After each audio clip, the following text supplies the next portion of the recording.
Oi gente, tudo bem?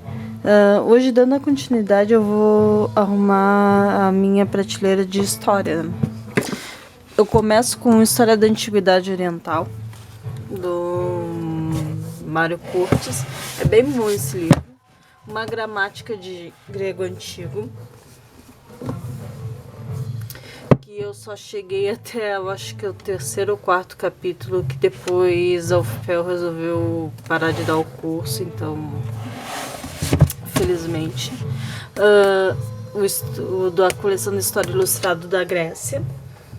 É bem legal esse livro aqui para quem quer conhecer um pouco mais a respeito dos gregos.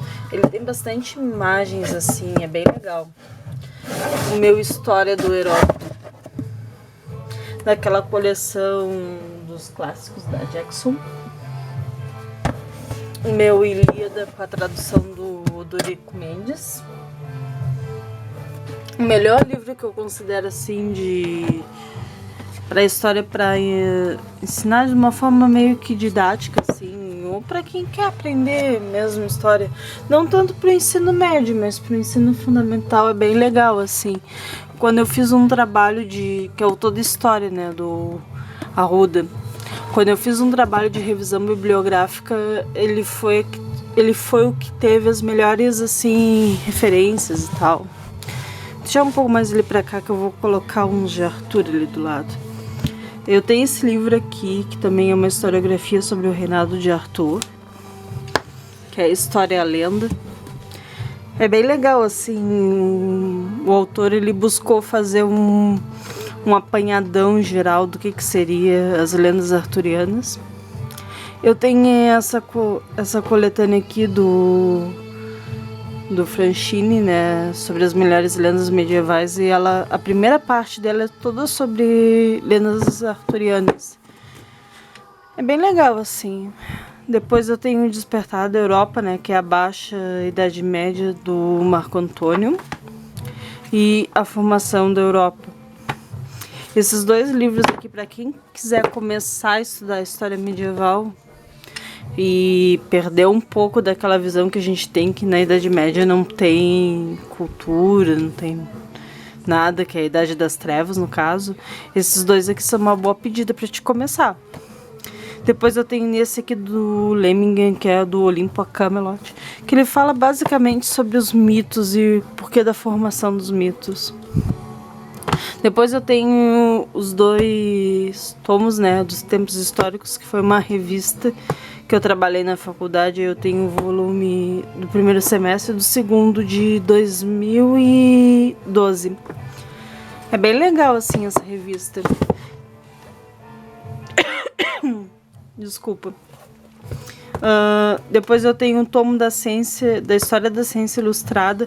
Eu tenho um tomo sobre a Grécia, Roma. Gostaria muito de comprar os outros, inclusive. É bem legal aquele livro. No caso, seria o tomo 1, né? Outra coleção que eu adoraria fazer, assim, é essa aqui das grandes batalhas. Essa aqui fala sobre as campanhas de Alexandre. Esses livros são bem legais, assim, para quem gosta de estudar batalhas, mapas, história da guerra, inclusive. Depois eu tenho esse livrinho aqui, que é do Bunce, as biografias de Homero. Ele traz, se eu não me engano, umas 10 versões da vida de Homero. É bem legal, assim. Nascer e Viver e Morrer na Grécia Antiga, daquela coleção do Despertar da História. Por incrível que possa parecer, apesar dele ser um livro que foi assim, para escola, para coisa assim, a gente acabou usando ele no primeiro semestre da faculdade. Homero e os Artistas, né? Nessa tradução horrorosa da Odisseus, mas é o que a gente tem em português, né? E o mais bizarro é que estudar Grécia, Roma, em português é uma coisa bem complicada. Memória e Identidade do Kandal. Esse livro aqui, ó, é um clássico É um clássico entre muitas aspas aí. Mas ele é um livro muito bom, principalmente para quem gosta de teoria histórica. E quem busca estudar a história como uma fonte cíclica, não apenas como uma fonte estagnada. Ele traz principalmente o estudo da memória e da identidade através da história. O História Ilustrada do Egito Antigo, né, que é uma edição um pouco mais velha do que aquela que eu tenho da Grécia. O Beowulf, né?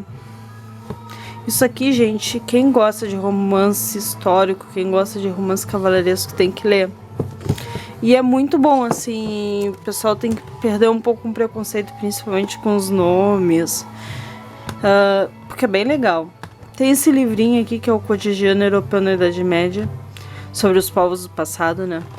É bem legal, assim, principalmente para quem tá estudando para Enem, para vestibular no geral. Se quiser conhecer um pouco sobre a Idade Média, válido.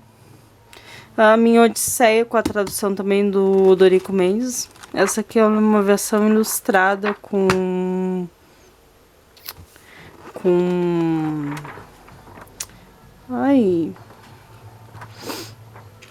esse ilustrador aqui, ele é bem famoso. Ele também ilustrou a Divina Comédia. O problema é que não tem o nome dele aqui. Mas assim, as traduções tanto da Odisseia quanto da Ilíada, as melhores são as do Dorico Mendes. Pra quem gosta de poesia clássica, é assim, é gritante a diferença, pra não dizer outra coisa. Aí quando eu comprei aquele livro ali, o Submarino me deu esse aqui, que é um livro para criança sobre a Grécia Antiga. Bem bonitinho, inclusive. Um Atlas. O Breve História da Arte Grega, né, do Martin Robson. Bem legal esse livro aqui também.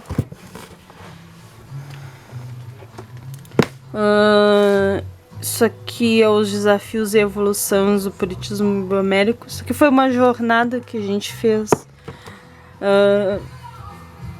de história oral, eu acho.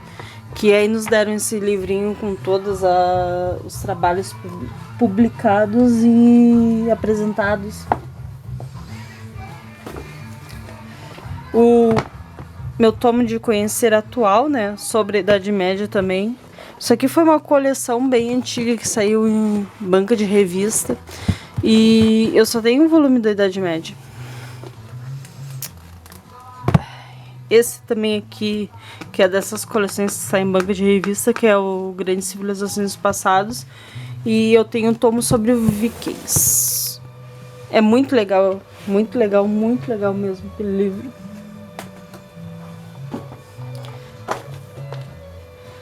Aqui depois eu tenho o Mundo Egípcio, também do Grandes Impérios e Civilizações, mas eu só tenho o volume 1.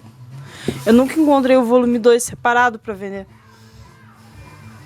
Daqui eu tenho umas revistas dos anos 70 sobre mitologia.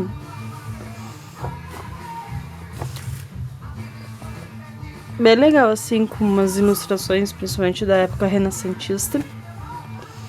E aqui um livro sobre dinossauros. Esses mais finos eu sempre coloco eles nas pontas. Aqui eu tenho aquele Maravilhosos Contos e Mitos de Lendas Escocesas, que foi traduzido de forma independente. Daí eu imprimi e encadernei.